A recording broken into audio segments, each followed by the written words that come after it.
Welcome to a special WTCH presentation, State Assembly Race 2018. You decide. The views and opinions expressed on this program today are those of the host and those appearing on the show. They do not necessarily reflect the view and opinions of WTCH Radio. WTCH makes no representation of the accuracy, completeness, or validity of any information on this program. After this presentation, WTCH will make copies available at our website, tchdailynews.com. Enjoy this special programming, State Assembly Race 2018, You Decide, from WTCH Radio. Hey, good morning. Welcome back to our special programming today. Election 2018, You Decide. Our studio guest this time around includes challenger Mike Hammond. Also, producer Kayla McKenzie, videographer John Kupski, and Chuck Dallas, who will be presenting our candidates with questions. Thank you, Doug. Today we're talking with Mike Hammond. Mike, you'll have 25 minutes total to answer our main topical questions in the categories of health insurance, education, business and employment, agriculture, drugs, the environment, and roadways. You'll have 95 seconds per question, and after the last question, you'll be informed on whether or not you have additional time to revisit any of your answers. We'll then open the floor to anything else that you'd like to add on your campaign, and then have a closing statement at the end. So, welcome, Mike. Glad to be here. I'd like to read Mike's biography. Mike Hammond was born and raised in Shawano. He has lived his entire life on a farm in the town of Waukesha. He graduated from Shawano High School in 1979 and has spent his working years as a farmer and doing farm-related work. He downsized out of farming over the past few years and has put work on hold for the time being to run for political office. He has been a longtime member of the Town of Waukesha Planning and Zoning Committee and is a recent graduate of the Leadership Shawano County Program, class of 2017. He has a growing interest in politics and state government and decided it was time to get involved. Basically, put up or shut up. Being dissatisfied with the actions of both major political parties led him to the Libertarian Party, and he is running for assembly as a Libertarian. So again, welcome, Mike. Thanks. We'll start our questions on health insurance. How do we approach health insurance affordability for Wisconsin residents who are small business owners or farmers and cannot get health insurance premium assistance through an employer? Well, I think health insurance and health care overall is a very complicated and getting more complicated situation. I think the majority of people in this area or any area can be pretty well satisfied by the going through the private marketplace without a lot of government involvement, political influence. I think the free market system is adequate to handle the needs of most, not all, but most. Okay. For those that it isn't, that's where I think we need some government involvement and things like that, different programs. I think the best situation for healthcare, as well as a lot of other areas, is to have a free market system, a well-educated consumer, and a lot of choices. And I think the more political influence and the more government control there is, the freedom disappears and the choices disappear too. Sure. Yeah. Okay. Let's see. So how can we further build upon the idea and rule of buying groups for health insurance? Meaning similar businesses buying insurance together with the goal of lowering premiums. If this doesn't prove successful, Mike, then how can a small business owner provide affordable insurance to their employees? Well, my first health insurance policy was a group policy. I was able to get insurance through the dairy co-op that I marketed my milk to when I was milking cows. When I changed from one co-op to ship to the local cheese factory, I was no longer able to keep that group insurance, but I still could have individual insurance through the same company, which I did for a long time. The group insurance option, I guess you'd call it, is a good option because it allows the insurance companies to spread the risk over a greater number of people. It doesn't work for everybody, especially like you were saying with the self-employed. Right. But there are other groups and organizations. There's unions for some. I think there are more options available through the free market situation other than groups. And as long as those options are there, I think most people could find options that'll work. It's not easy. It's tough. I had to do the same thing. I lost my health insurance a year ago, and finding something I could afford with adequate coverage was tough. In fact, I was almost prepared to go without. Okay. I did find some short-term coverage to hold me over. In the meantime, it was short policies, 3 months at a time. It's a tough option or Sure. tough situation. I don't have any real answers. Okay. So, Mike, what approach can we take with insurers and hospitals to move towards affordable health care? There again, I think it's the government involvement, government control, political influence that's causing more of the problems than what they're actually trying to fix. I think the market, free markets, and I'm going to sound like a broken record here all morning on that, but I think free markets provide the best possible option. Competition between drug companies, between insurance companies. I think that's the biggest part of any answer I could give right now. Competition and free markets. Sure. Okay. Mike, how do we find affordable health care for those with pre-existing conditions? There's a couple options there, or a couple ways to look at it. I think one, we need to have the insurance companies, the wording on their insurance policies has to be a lot more clear as to what they actually cover, what they don't cover, and when they'll terminate. Sure. A lot of people that I know have had insurance dropped or whatever because of getting sick. Well, that's exactly what you have your insurance for in the first place. And a lot of them are surprised when their coverage is dropped. A lot of insurance policies give the impression that you got a lifetime limit of benefits that you're covered for life, and it very seldom works that way. The second way is, I think, if the government is going to get involved taking care of or whatever with people that are off insurance policies because of the pre-existing conditions, it has to be separated from the insurance premium, the insurance companies. I don't think it's possible to have reasonable insurance premiums if the companies are forced to pay for pre-existing conditions above and beyond. You can't insure against a sure thing. Sure. Yep. Okay.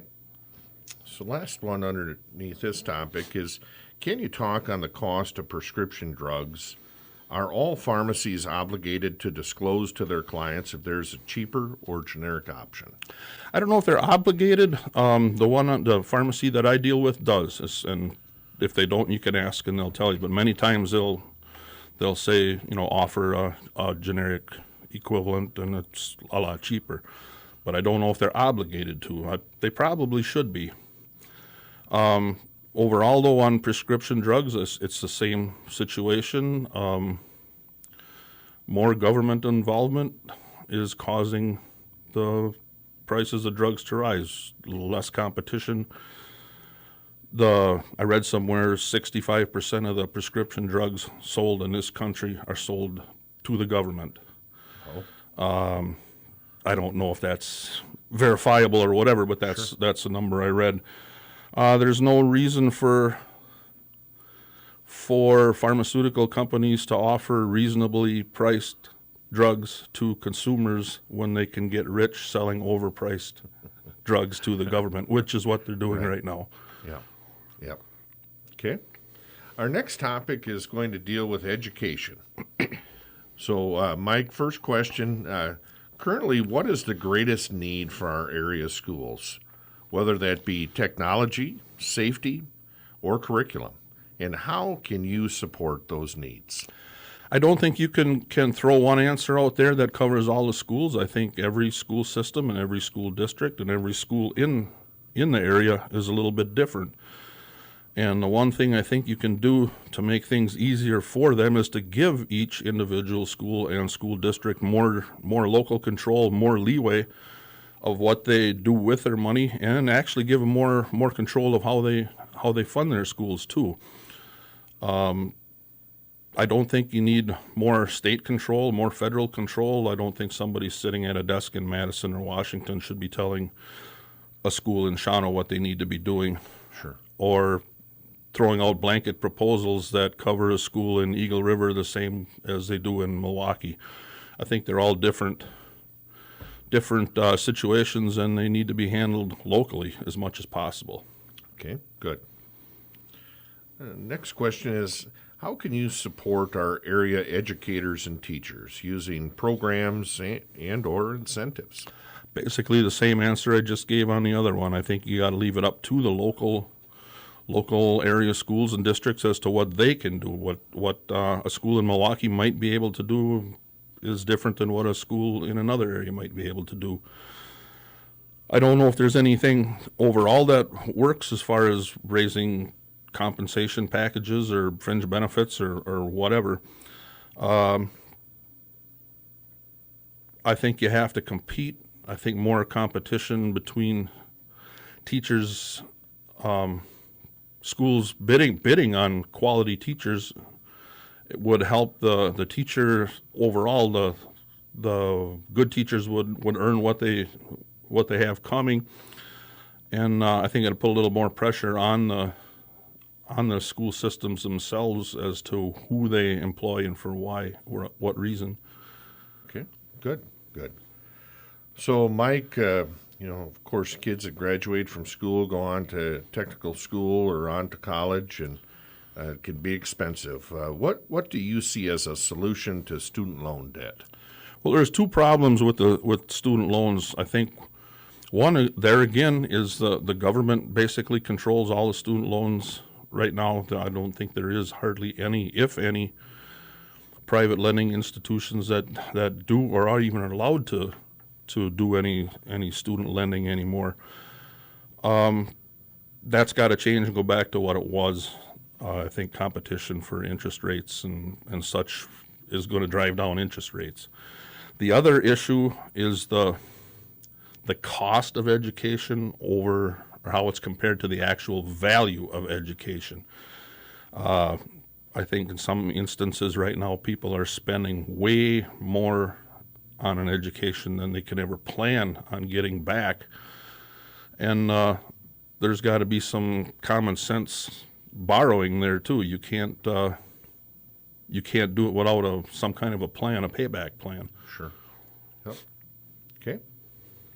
Our next topics deal with business, employment, and agriculture. First question, in August there were some discussions about the Wisconsin wedding barns and alcoholic beverage regulations. Is there anything we need to do to refine the Wisconsin alcohol laws, or are they working well just the way they are, Mike? Well, there's always changes going on, and the wedding barn industry has come on real fast. I don't know that there's anything that needs to be done legislatively to address the situations there. I've had some talks with Tavern League members and people that feel they're being treated unfairly, that the wedding barns and stuff are getting an unfair advantage.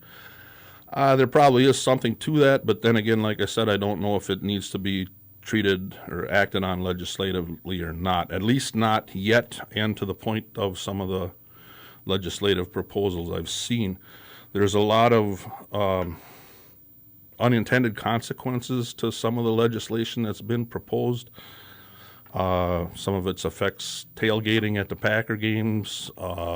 It could affect you having a family reunion on your own property in your own garage. Some of the requirements that they're talking about as far as licensing and having, licensed bartenders and stuff. I think what I've seen proposed so far goes overboard but there may be the need to do some legislation in the future. Sure. I think one thing that's the industry has grown so fast that it's kind of been able to sidestep some of the other things that control some of the other industries and businesses, like zoning issues and liability and insurance issues. And I think those will catch up on their own in time, which is why I don't think it's necessary to do anything drastic yet. Okay. All right. Many Wisconsin farms and industrial employers rely on immigrant workers. What's your stance on this topic, Mike? I think it's got to be made a lot easier for people to come into this country, whether it's to work or to be a student or to become a citizen. The argument has been going on for years and years and years, and nothing seems to be done ever. The only thing that people talk about now, the big issue, is the wall. Right. I don't view the wall as a solution totally, a cure-all. I do see it as part of a solution possibly in some areas, but I think they're making that a way bigger deal than it needs to be. I do think we need secure borders. I'm an old farmer by trade, and I remember the grandparents saying of good fences make good neighbors, and I think that applies to borders too. But I do think it needs to be a lot easier to come here legally. And then if that happens, which I think it should, the penalties for coming here illegally need to be strictly enforced. Okay. Okay. Mike, Foxconn has been a hot-button topic. What impact on taxes and economics does Foxconn have on us here in the 6th District? We're all paying for it, and I don't know that we're all getting benefit from it. Those that are in favor of it and push it, say the Foxconn deal and others like it,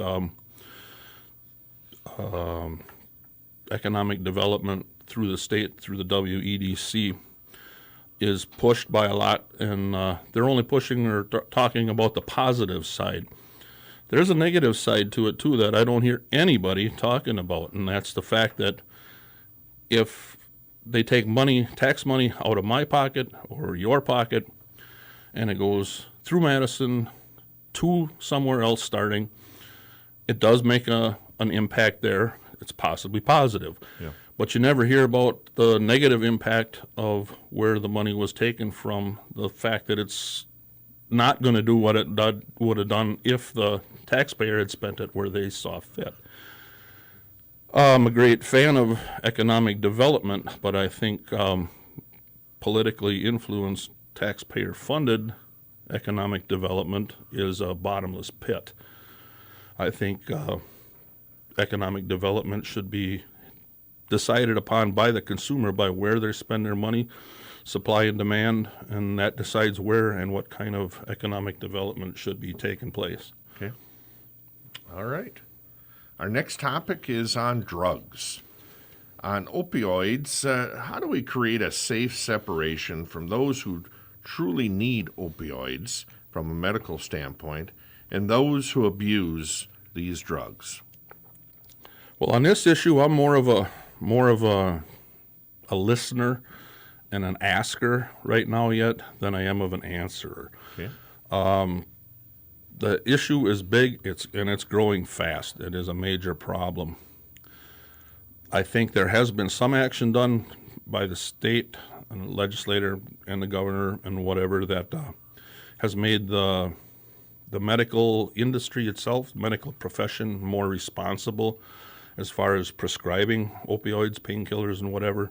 They've made it so you have to limit the amount of pills you can prescribe at one time or whatever to try to keep people from getting addicted and to keep those pills from getting on the black market or stolen and whatever if the patient themselves don't need it. I think that's a step in the right direction. I think the education of what the opioids, drugs overall, can do to a person is very important. it's still personal responsibility. Yep. But I don't think people realize how quick you can get addicted and the problems that result because of it. It's tough to watch somebody you know that has a problem. You're at a loss for what to do. Right. And I don't have any real long-term solutions for that yet. Okay. Mike, what is your stance on medical marijuana and in what form? I think medical marijuana should be legalized. I think it should already be legal. I'm not really too concerned about the form. I think it would benefit a lot of people. I think it would eliminate some of the opioid problem we were just talking about, too, as another alternative, less addicting choice. As far as recreational marijuana, I'm open to it, but I've got a couple concerns about personal responsibility of people on the highway or in the workplace. Sure. If those are addressed and can be answered, I would probably support recreational use too. Okay. Okay. Good. You stole that question from me, but that's fine. Very good answer, Mike. Thank you. I'll move on then to the environment.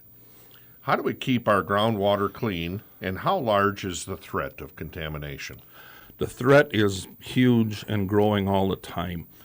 And to me, it's a matter of concentration. The large farms, large industries, housing developments that all have private septics and whatever all in one area. I think it's the concentration that is the main problem.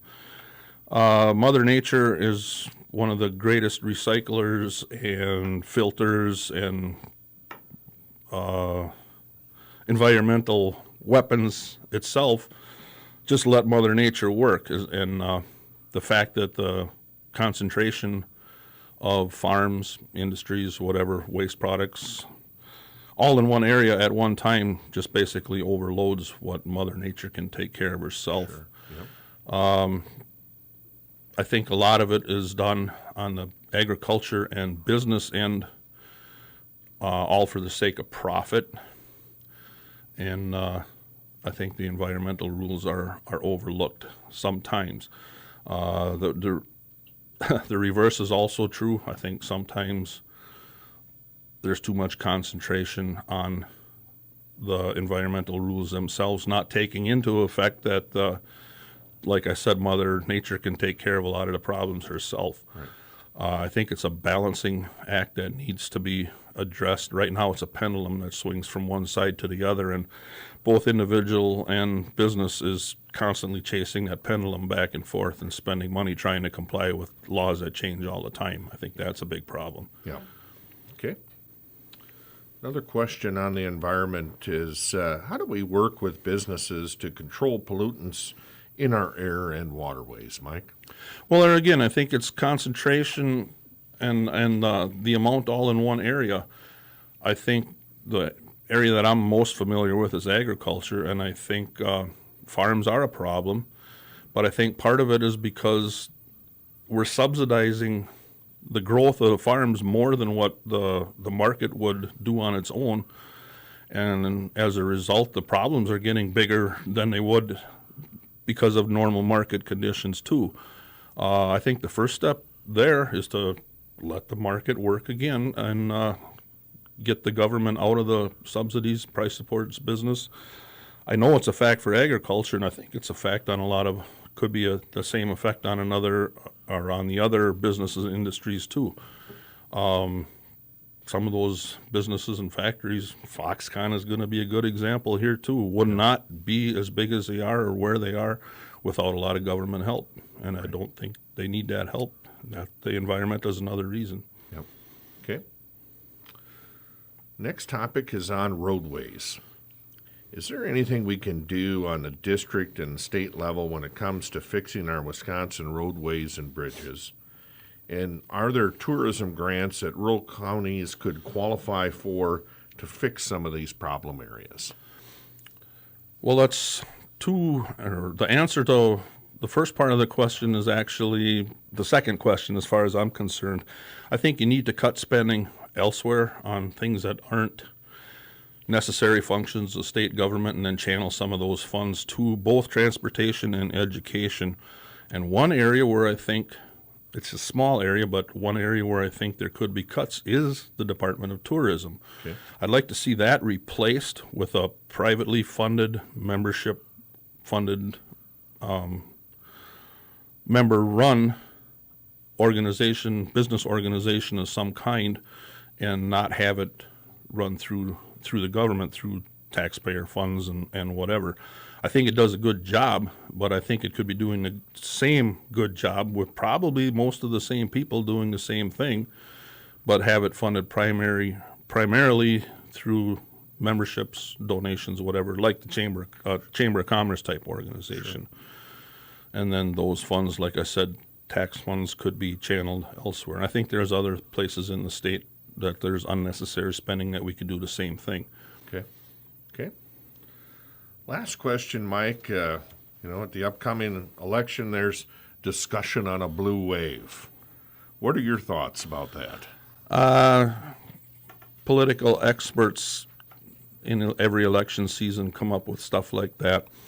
The 2016 election night coverage was laughable for me.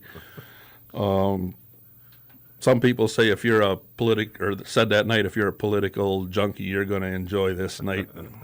I like watching the experts squirm, so that's, I don't know how accurate their predictions are now. I know they weren't very accurate 2 years ago. Right. So take it with a grain of salt. Sure. Yep. Okay, good. How we doing time-wise? We have 3 minutes to revisit any of those questions. We have 4 minutes to talk on your campaign and 1 minute to close. Okay. Would you like to revisit any questions, Mike? No, not specifically. I think when I listen to this later, I'm sure I'll come up with something else I should have added in, but I can't think of anything off the top of my head right now. So the floor. Yep. You now have 4 minutes to talk on your campaign or anything else that you feel is relevant, Mike. Well, one thing I'd like to talk about in this assembly campaign is the three candidates ourselves. I think we're doing a very good job of staying on the issues. We're not slinging butt at each other. Right. If anybody else is paying attention, I hope that's obvious, because there are a lot of other races around the area and around the state that are getting to be pretty nasty. And you turn on a TV commercial, all you have to see is a picture to know what the commercial is going to be. I think Gary Tauken, Dick Sarnwick, and myself are doing a good job of focusing on the issues. We're three very different and distinct candidates. I think it's worth your time to listen to all three of us. If you're a Republican, don't just listen to Gary. If you're a Democrat, don't just listen to Dick. And if you're an independent or a libertarian, don't just listen to me. Listen to all three. Pick out the differences and vote the way you think is right. Yeah. Make the letter behind the name irrelevant in this election. Right. Good. Well, you have a minute for closing comments, Mike. Well, that pretty much was my closing comment, I guess. Okay. Other than the fact that I'm enjoying this, I'm glad I took the time to run. I'm learning a lot. I'm already being asked if I'm going to do it again. I said, man, it's not even done the first time yet, so I don't know. I am learning a lot. Like I said, I'm enjoying meeting a lot of people that I wouldn't have met otherwise. I'm not the greatest campaigner in the world. I'm not the greatest public speaker, but I'm getting a little better at it as I go. And I think I'm a good candidate, whether I'm a good campaigner or not. So Good. I'll leave it there. Great. Well, wish you the best of luck, Mike, on November 6th. Thank you. Appreciate it. And thank you for listening to today's Election Day 2018 You Decide. Again, our guest today, Mike Hammond. Rebroadcast of this event and a video will be made available at tchdailynews.com.